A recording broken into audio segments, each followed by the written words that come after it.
அப்பா மீடியா, எங்கள் அப்பா, ஏசப்பா பற்றி பாடல், பக்தியும் பாசமும் கலந்துருக்கு.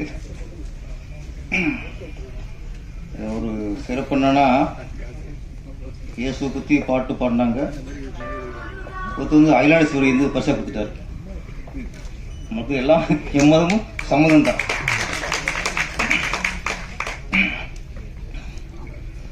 இன்னைக்கு ஒன்று தெரிஞ்சு போச்சு.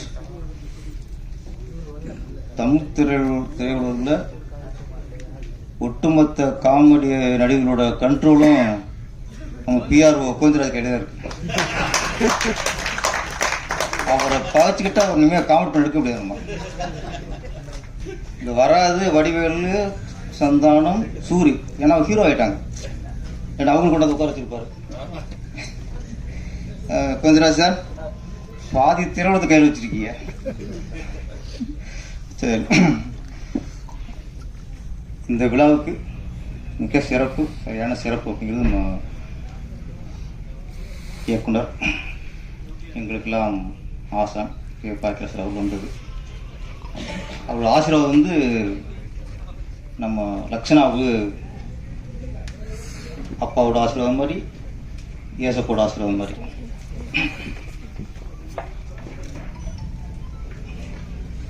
பாடல் வந்து பக்தி பாடல். ஆனால் இங்கே நிறைய வெளிப்பட்டது அப்பாவோட பாசம்தான். மனுஷனுக்கு இருக்க வேண்டியது ரெண்டு, முதல்ல பாசம், பக்தி.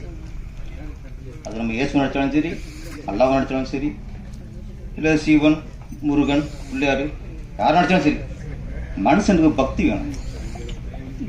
பக்தி இல்லை, கடவுள் இல்லை, அப்படி தாட் வந்தாலே நம்ம கண்ட்ரோல் இல்லாமல் போயிடுவோம். அவங்க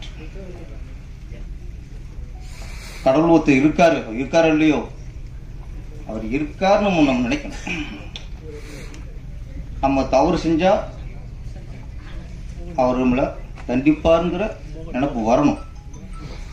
அப்பதான் ஓரளவு நமக்கு சுய ஒழுக்கம் வரும். நம்ம என்ன வேணும் பண்ணலாம் அப்படின்னு எப்போ நினைப்போம்னா, கடவுள் இல்லைன்னு நினைக்க வந்தாலே நம்ம என்ன பண்ணாலும் யாரும் கேட்க முடியாதுங்கிற ஒரு திமிரு வந்துடும். அப்போ சுய ஒழுக்கத்துக்கும் நம்ம கட்டுப்படுத்துறதுக்கும் பக்தி. அது யாரோட கும்பிடலாம், கடவுள் யாரோனா இருக்கலாம், ஆனால் மனுஷனுக்கு பக்தி இருக்கணும். அதில் இந்த பாடல் குழந்தை இயேசு நினச்சி பாடும்போது முழுக்க ஒரு பக்தி பாடல். நம்ம கமர்ஷியல் குத்துப்பாடலுங்கிறது என்ஜாய் பண்ணுறதுக்கு ஓகே. பக்தி பாடலுங்கிறது நம்ம வாழ்க்கைக்கு சரியாக போகும். பக்தி பாடல் வேணும். இப்போ நிறையா குறைஞ்சிச்சு. ஒரு காலத்தில் நிறையா பக்தி படங்கள் வந்துச்சு. திருவிளையாடல், சரஸ்வதி சிவப்பதம், கந்தன் கருணை, அன்னை வேளாங்கண்ணி, பக்தி படம் வந்துச்சு. இப்போ பக்தி படங்களே அது வரதும் இல்லை, நினச்சி பார்க்குறதும் இல்லை, வந்தால் பார்ப்பாங்களா டவுட் வந்துடுச்சு. பக்தி படம் வந்தால் வரட்டும் பரவாயில்ல, குடும்ப படம் வர ஆரம்பிச்சு. இப்போ பாக்கிராஜ் படம்லாம் மௌன கீதங்கள், அதுலேயே அப்பா பற்றி வந்திருக்கோம். Daddy daddy oh my daddy, அப்பயே அப்பாவோட பெருமைலாம் இருக்கும். எல்லா பசங்களுக்கும் அம்மாவத்தை பிடிக்கும். மௌன கீதத்தில் தான் பையனுக்கு அப்பா பிடிக்கும். தூள் நின்று போச்சு, முந்தானே முடிச்சு, அந்த நாட்கள் இல்லை, அதெல்லாம் அந்த நாட்களில் ஒரு லவ் ஸ்டோரி. அந்த தமிழ்நாட்டு கலாச்சாரம் எழுது கிளைமேக்ஸ் நிற்கும். இன்னைக்கு கலாச்சாரமாவது பண்பாடாவது கத்திடுறா, வெட்டுறா, குத்துறா, கலாச்சாரம் தான் இப்போ இன்னைக்கு கலாச்சாரத்தை காணும்.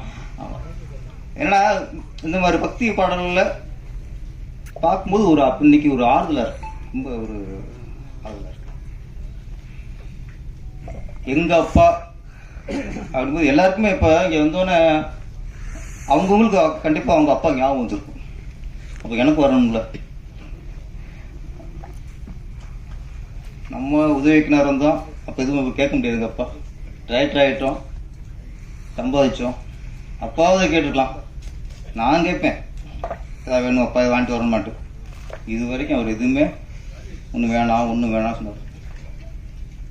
அவர் எங்கிட்ட ஊரோட ஒன்று கேட்டார். என்னன்னா ஒரு புக்கு கேட்டார். இங்கெல்லாம் கிடைக்கலப்பா, இங்கே வந்து வாங்கிட்டு வா அப்படின்னாரு.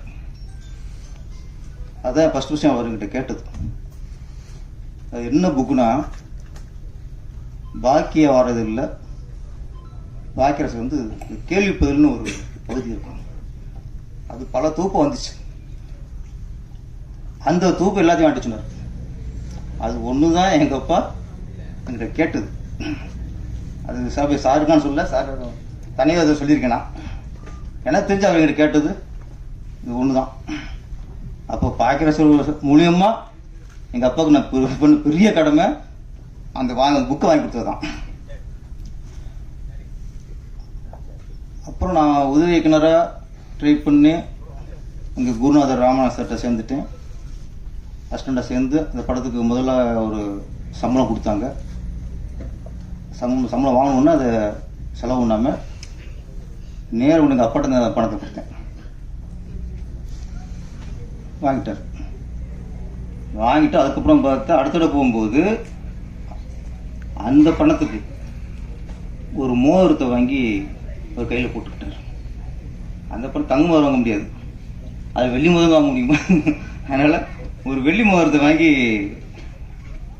என் பையன் கஷ்டப்பட்டு சம்பாதிச்சு கொடுத்த பணம் அப்போ அது ஞாபகமாக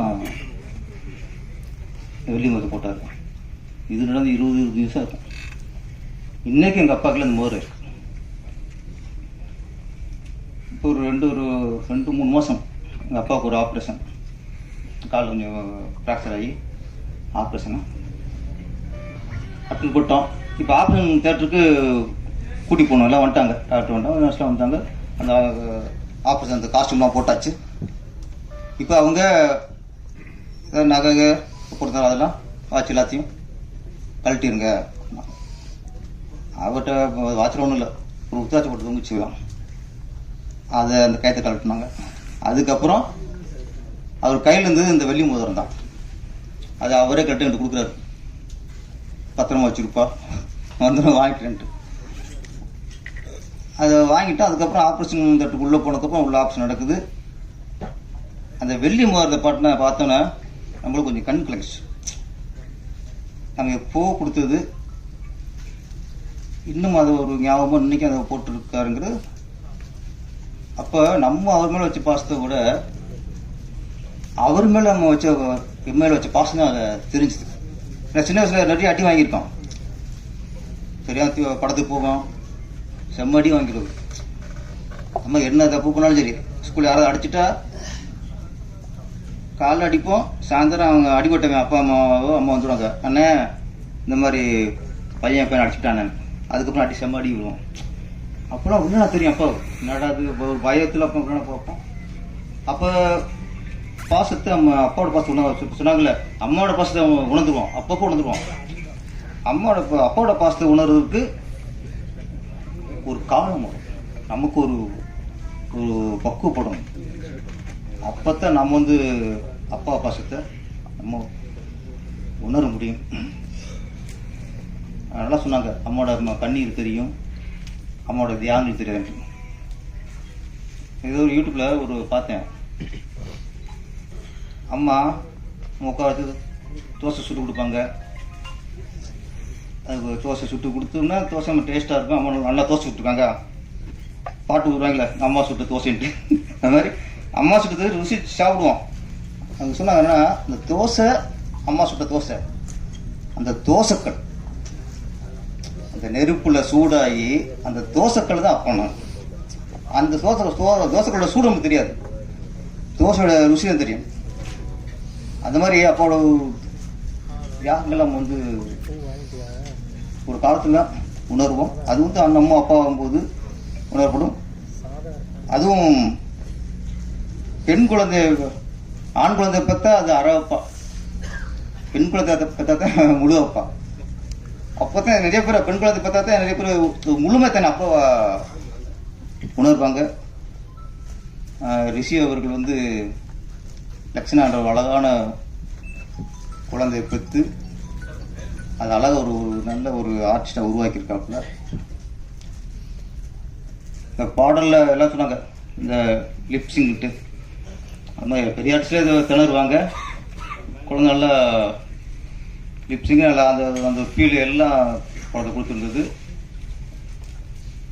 பேபி ஆர்டிஸ்டாக அப்போது பேபி இந்த குட்டி பத்தினி பயங்கர ஃபேமஸ்ஸு.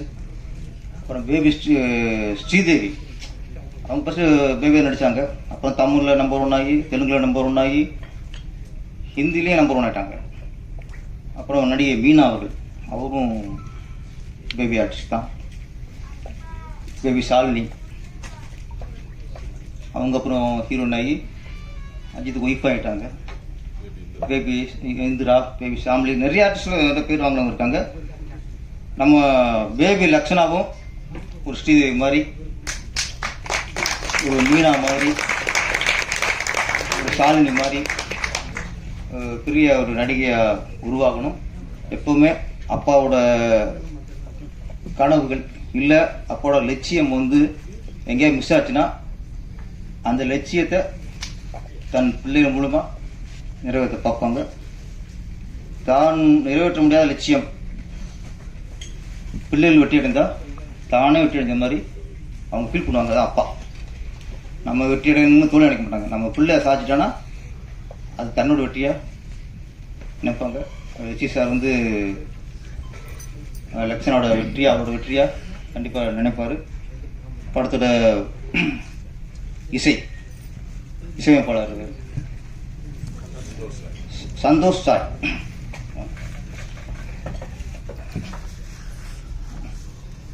இதுக்கான படத்தோட இசையமைப்பாளர் சந்தோஷ் சாய் அவர்கள் நல்ல ஒரு பக்தி பாடல்னா கூட அது ரொம்ப சிலதான் பக்தி பாடல் ரொம்ப இதாக இருக்கும்.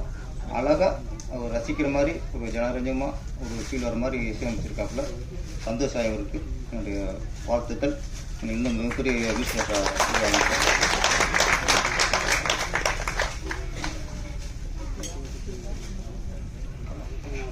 சரி முடிக்க சொல்லிட்டாங்க. அப்புறம் பாக்கிரஸ் எல்லாம் வெயிட் பண்ணுறாங்க, நம்ம பேசக்கூடாது. ஆமாம், இந்த டீம் அனைவருக்குமே வாழ்த்துக்கள். இந்த பாடிய சூப்பர் சிங்கர் பிரியங்கா அவர்களுக்கும் என் வாழ்த்துக்கள். மொத்த டீமுக்கு என் வாழ்த்துக்கள். நன்றி, வணக்கம்.